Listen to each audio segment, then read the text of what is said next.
Hey guys, Sheena here and welcome back to my channel. So before I get started, I wanted to say Happy New Year, Happy 2016 to all of you guys. I truly hope that this year brings you all of the joy and goals and prosperity that you all are looking to attain. And I also wanted to say hello and thank you to all of my new subscribers and also my ride or dies that have been there since the beginning. Thank you for staying tuned and subscribed even during my absence. Without further ado, let's jump into this video content and cover these gym tips for newbies. Now, as you guys can see here, I have my notepad, I have my beverage of choice, because this video will be one of the lengthier ones. I have a lot of topics I want to cover for you guys, and I do want it to be very informative. I didn't want to split it up across several videos. So let's get started. Tip number one, which is probably one of the most important tips, is to plan ahead. So before you go into the gym and walk around just staring at random people and equipment, try to figure out what type of workout or circuit you'd like to do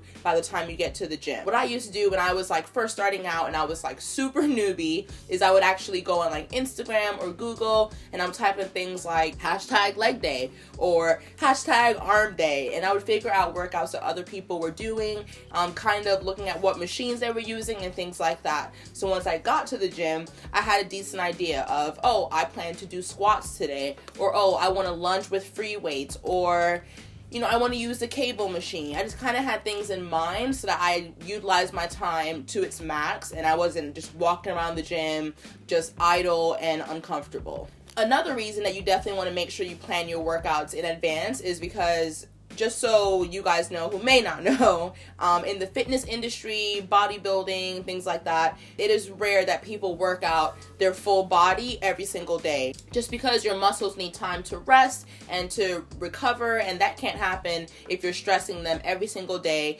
lifting weights and things like that. So normally they will isolate muscle groups based on days. So let's say on Monday I would work out, legs, my lower body. Then on Tuesday is maybe back and bicep day, to try to separate the different muscle groups if possible to give them time to rest and also to prevent injuries. Number two, learn the difference between sets and reps. Now, some people have heard of this and this is elementary stuff to you. To everyone else, reps just stands for repetition. So how many times you're doing a particular workout. And sets are how many, set groups of reps you do. Two of the major reasons why knowing your sets and reps is important is, number one, you have to be able to track your goals, right? So how would you know if you're doing more push-ups than you did in October if you weren't tracking them, right? So I used to kind of keep note of, oh, I can do 10 push-ups without stopping, or I can do 15, and then I was able to see my growth over time. Another key reason is just to understand the lingo of working out. If you're in a gym facility, someone may walk up and say,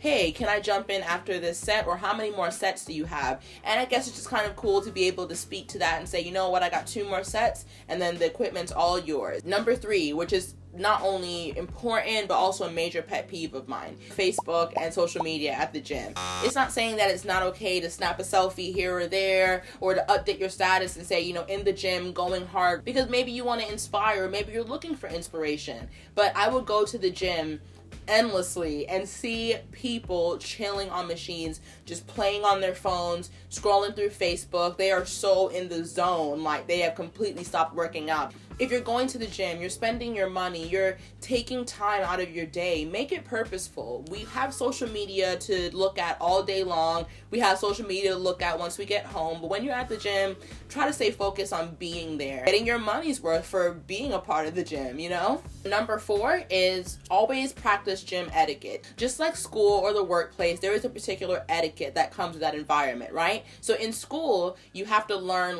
is this the kind of teacher where I can just get up and go to the bathroom and they're cool with that? Or is this type of environment where we don't have assigned seats? Things like that. The gym is the same. There's a certain type of etiquette you want to keep up when you're at the gym. You don't have to be super proper. It's just having respect for people, just to have everyone have a cohesive experience, and also to avoid injuries. A lot of these tips you can find on websites like bodybuilding.com or just Google in general. So I would check those out and just see the small but major things that you can do to improve your etiquette at the gym. Number 5 is wear comfy clothing. A lot of us are in an in-between size. You're not really an 8, but you're not really a 6. You know what I mean? And like your sports bras may cut into your back and things like that. To me, it is essential that you find clothes that fit you and make you comfortable. Two of my major pet peeves, I brought like going into my shoulder and like I have to keep readjusting, or like doing burpees and stuff and my ankle socks would slide into my shoes and it would piss me off. Like it would make me stop when I was really in the zone, and it's very distracting. So get clothes that fit you, and doesn't mean you have to get Nike and expensive brands. Just go to Marshall or wherever your closest discount clothing store is and just pick up some leggings and long socks and things like that to ensure that you're comfortable. Number 6 is take advantage of these startup classes. So I don't know if you've ever signed up for the gym, but usually when you do, they offer something like, oh, get a free startup class. And a lot of us are like, I don't want to be a part of that. I don't want to get signed up for some random program. I don't want to pay anyone right now. I'm on a budget.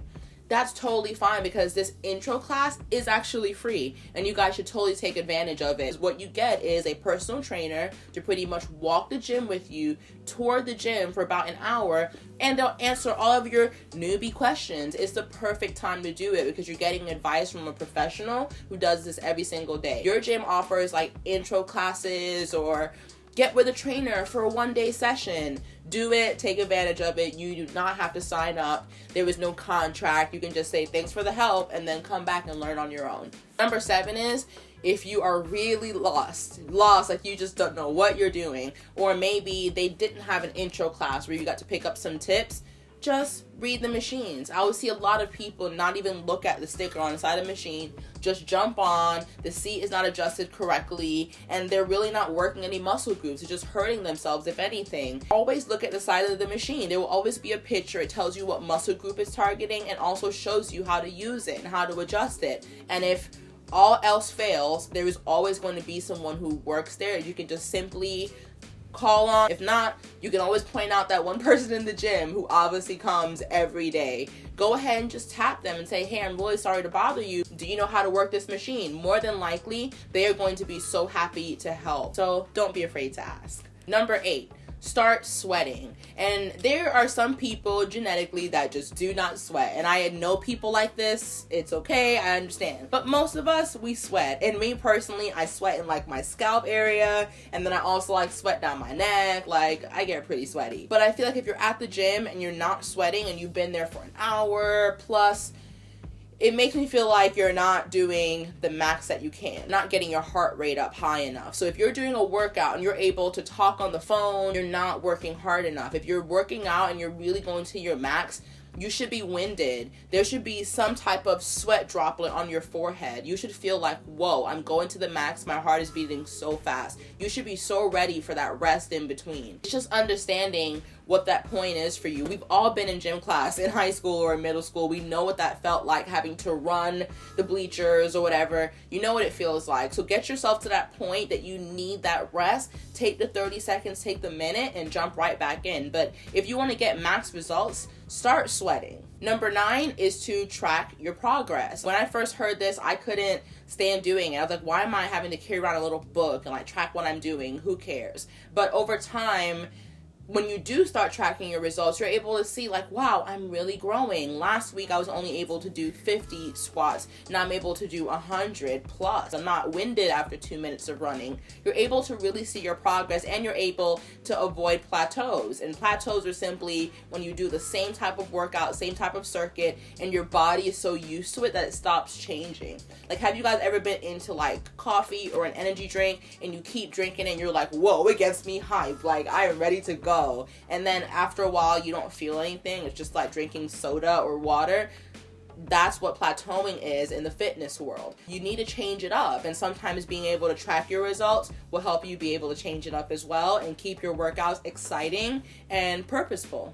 And last but not least, keep going. I know everyone says this and it's easier said than done, but a lot of people get stuck in this rut of just gaining weight and not getting into the body that they want to, because they just haven't started that first day. Just start the first day, I promise you. Once you get through the first day, you're gonna feel terrible. You're gonna be gripping your chest like, oh God, I almost died. and then the next day the muscles will start to get sore. And I don't know about you guys, when my muscles start to get sore, especially my core muscles, I feel like a beast. I feel like a superhero. I feel like I'm Storm from X-Men. You can't tell me anything. You can't tell me nothing. Hope that you guys enjoy that feeling too, because if you do, it's a motivator. For me, it's like, oh, look at this feeling that I have. I want to get it again. I want to experience this again. And the only way you can do that is by working out, getting back into the gym. Just keep going. Just start that first day. Start that first week. There is no way you're going to see results after one workout, but you will feel it. Maybe you'll go up the steps and you won't be as winded as you used to be. Just keep on going even when you don't want to. The results will come.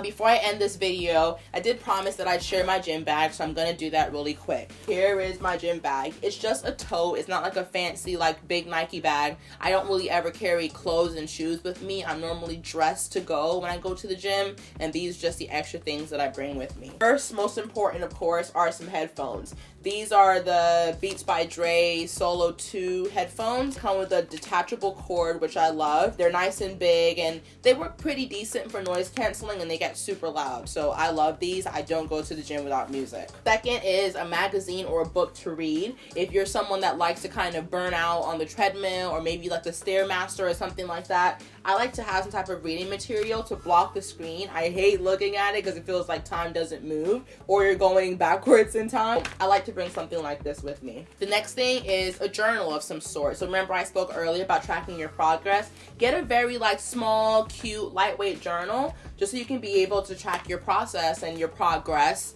And eventually you will see that growth too. And it's just something personal you could even just journal in and say, today really sucked. I did my first plyometric workout and I hate the way it makes me feel. But at least you're able to track these things down and speak to them. First, you gotta have the water bottle. I always bring a small one with me. Then I have my good old Nike armband. I got this from the Nike store. I like it because it's just very unisex colors, not too girly, not too masculine. It's very thin and lightweight. I love the material. It has the perfect holes for your headphones and everything. And for the most part, it never gets loose. It never falls off. The Velcro is still pretty strong too. I love this armband. You need a lock wherever you go. People cannot be trusted. I have had many things stolen out of lockers before, so get yourself a good lock. Made by Master Lock, which is like the most common one, and it's like a breast cancer one, so I grabbed it. Feminine products. I don't know how many times I've made it to the gym and I'm like, oh my gosh, I just started my period and I don't have anything on me. And it's just so infuriating because you have to turn around and go all the way back home, and more than likely you're not coming back out. And you never know if there's another female who would love you for having that on you